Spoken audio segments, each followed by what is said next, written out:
네, 주말마다 경제 정책이라든지 경제 관련 현황을 경제적 깔끔한 데이터로 알기 쉽게 분석해 주십니다. 파이터치 연구원의 나정주 원장님 모셨습니다. 어서 오십시오. 네. 나정주 TV도 여러분들 많이 관심 가져주시고요. 오늘은 뭐 중국인 부동산이 크게 늘었다면서? 예. 요새 부동산 이슈가 계속 이제 화두가 되고 있는데 언론에 잘 나오지 않았던 그 이슈들, 중국인 부동산 포함해서 몇 가지 이슈를 좀 소개하고자 합니다. 다음. 먼저 외국인 토지 보유 현황을 수도권에 대해서 좀 살펴보겠습니다. 수도권이요? 그래서 데이터가 2016년부터 가용합니다. 그래서 이 빨간색이 이제 현 정부 들어서 이게 이제 그 전입니다. 아유, 확실히 차이 나네요. 아유, 야, 이렇게 차이 나는 줄 몰랐네. 그래서 이거 전체 외국인 보유입니다. 수도권. 지금 면적으로 해서 제곱미터당 단위가 이제 얼만큼 되는 건데. 이거 뭐 엄청나게 늘었네. 보시면은 이제 2016년도에는 약 4,400만 제곱미터 정도를 좀 넘었습니다. 그런데 2018년도 현 정부 들어서 보면은 5천만 제곱미터를 넘었습니다. 여긴 더 넘고 지금 19년도에 더 넘고. 야, 2000년 집계 되면 더 넘을 것 같은데요.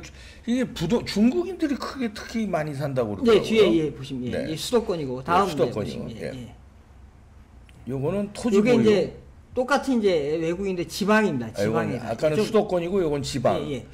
지방도 보시면 현 정부 들어서 확 늘고 있습니다.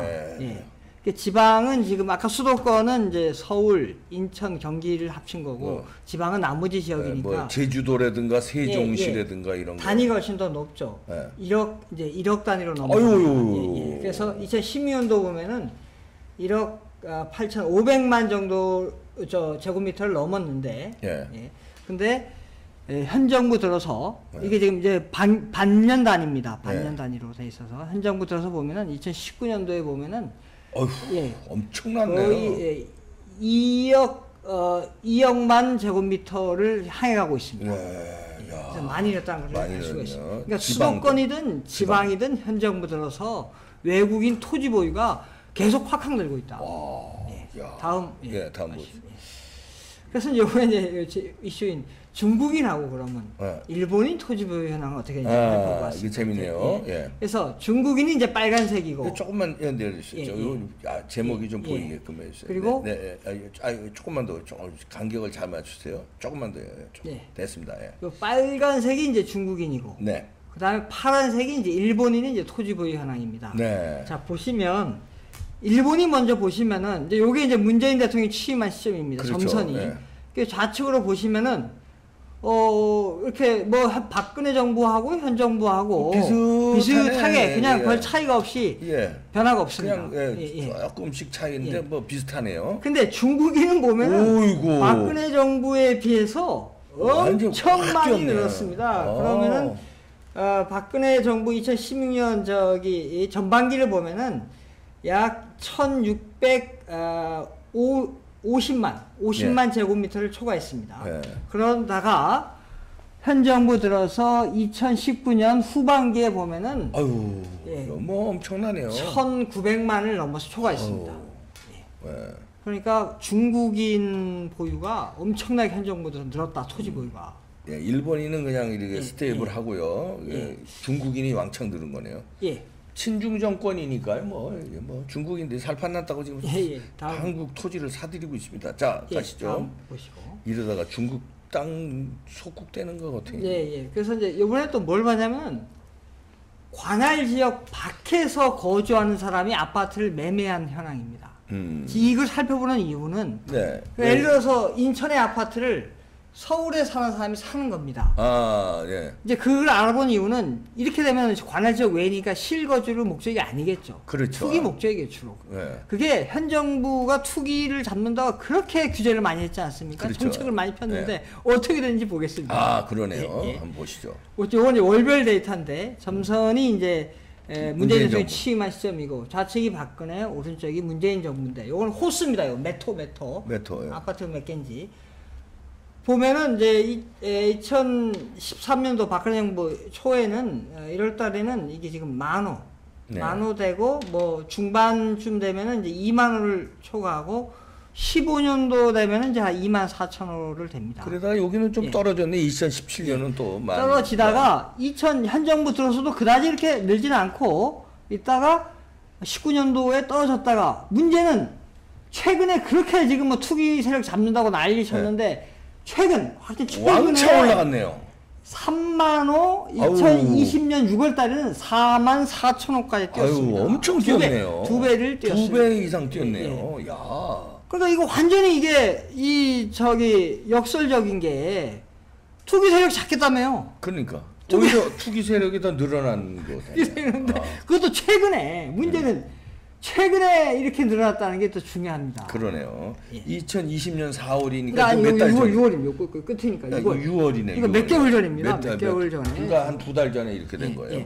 자, 여기서 하나 좀 말씀드리고 싶은 거는 지금 문재인 대통령이 뭐라 그랬습니까? 최근에 6.17 대책, 그 다음에 뭐 7월 대책, 8월 대책 그런 대책으로 인해서 아파트 정책으로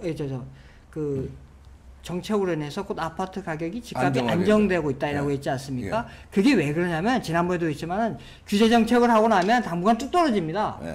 그러다가 몇 개월 후에 이렇게 확 역효과가 더 오르는 거거든요.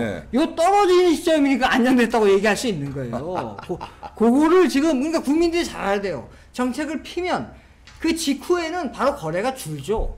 뭐 규제를 했으니까 당장. 근데 이제 국민들이 또는 수요자들이 여러 가지 방을 찾아갖고 다른 지역, 또는 요 정책을 규제를 피해서 어떤 방법에서 역효과가 납니다.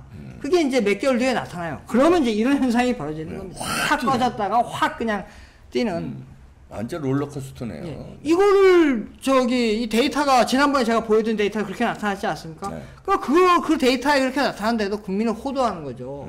당분간 정책이 있으니까 안정되고 있다. 당연히 정책을 펴면 그 직후에는 좀 떨어지죠. 그러나 이후에는 역효과가 난다는 걸 알아야 됩니다. 그 다음 보겠습니다. 그 다음에 또 재미있는 현상입니다. 증여용 아파트. 증여를 하는 아파트 거래가 현 정부 들어서 팍 늘었습니다. 희한합니다. 자, 보십시오. 이것도 단위가 호수인데, 박근혜 정부 시절에 이제 15년도 초에는 증여하는 게 약 3,000호 정도 됐습니다. 이렇게 보시면은.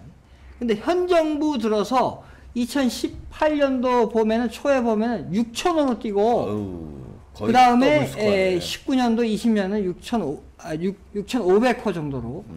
그러니까 2배가 보시면. 그래, 2배네요, 딱. 2배로 뜁니다. 증여용 아파트 거래 현황도 2배로 뛰었네요. 그러니까 이 정부는 규제를 많이 하면, 다주택자를 규제를 하면, 그것을 매물로 내놔서 공급이 늘 것이다. 뭐 재건축 이런 거는 규제하고, 이를 통해서 수요를 억눌러서 수요를 줄이는 거죠. 줄이면 이 같은 경우에는 공급도 나오는 거죠.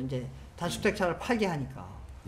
그래서 해결하려고 그랬는데 오히려 증여를 다 해버렸습니다. 그러니까 문제는 뭐냐, 증여는 뭐냐 그러면은 이 정부가 싫어하는 게 뭡니까? 부의 대물림입니다.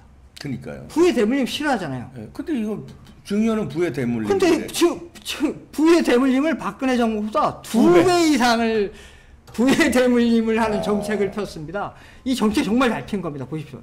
그냥 극명하게 지금 그게 났는데 어떻게 부의 대물림 정책을 이렇게 편지 모르겠습니다. 그러니까 이렇게 보시죠. 현재 아파트 이 정책은 부의 대물림 정책이다라고 데이터로 보면은 그러니까요. 지금 나타나고 있습니다.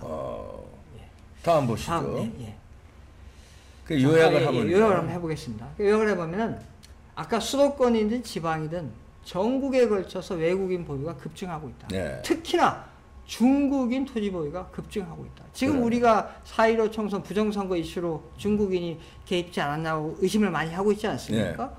이 토지도 한간에 이런 소리가 있습니다. 이거는 썰입니다. 그냥. 현 정부 들어서 왜 이렇게 부동산 가격을 올리냐. 이 중국인들이 지금 미국과 중국하고 전쟁을 펼치고 있지 않습니까? 근데 돈이 필요한 겁니다. 그래서 지금 중국인 보신 것처럼 토지 보유가 높지 않습니까? 그러니까 이걸 높이면 어떻게 되겠습니까? 중국인 돈 벌게 해주는구나. 이런 썰이 있는데 거기에 약간 좀 연결하면 이게 희한하게 중국인 토지 보유가 현 정부에 확 늘어나니까 그게 그냥 근거 없는 얘기라고도 할 수도 없어요. 그러네요. 보니까. 그 다음에 이제 이게 중요한 게 최근에 이제 2020년도에 관할 지역 외에 거주하는 사람이 아파트 매입을 급증했다. 이 얘기는 투기 세력이 최근에 그렇게 정책을 많이 폈으면서 투기 세력 때려잡겠다고 했는데 오히려 최근에 엄청 많이 늘었어요. 보니까 이게 큰 문제입니다. 그 다음에 증여를 위한 아파트 거래가 현 정부에서 급증했다. 부의 대물림을 촉진하는 정책을 폈다. 이렇게 정리할 수가 있습니다. 그러네요. 네. 아이고, 중국인들이 이렇게 우리나라를 이제 야금야금 점령하고 있는데요. 이 정부의 그게 뜻이겠죠. 네. 시진핑과 무시무시하네요. 선지자 이승만 대통령의 일생과 그의 철학. 제가 이승만 책에 대해서는 몇 권 읽은 적이 있는데요. 요거는 굉장히 뭐랄까 재밌어요. 뭐 슉슉슉 넘어갑니다. 이게 좀 꽤 두꺼운데 2시간 걸렸나? 한 번에 쭉 다 읽었습니다. 그 정도로 아주 쉽고 유익하고 흥미진진하고요. 이 저자가 박원철 목사인데요. 기도문을 읽고 눈물이 쭉쭉쭉쭉 나오더랍니다. 그래서 이거는 책을 써야 되겠다 하고 썼는데 저도 눈물이 줄줄줄 나오더라고요. 전화번호 나가고 있죠? 거기에 전화하면 주문이 됩니다. 뭉칩시다. 화이팅!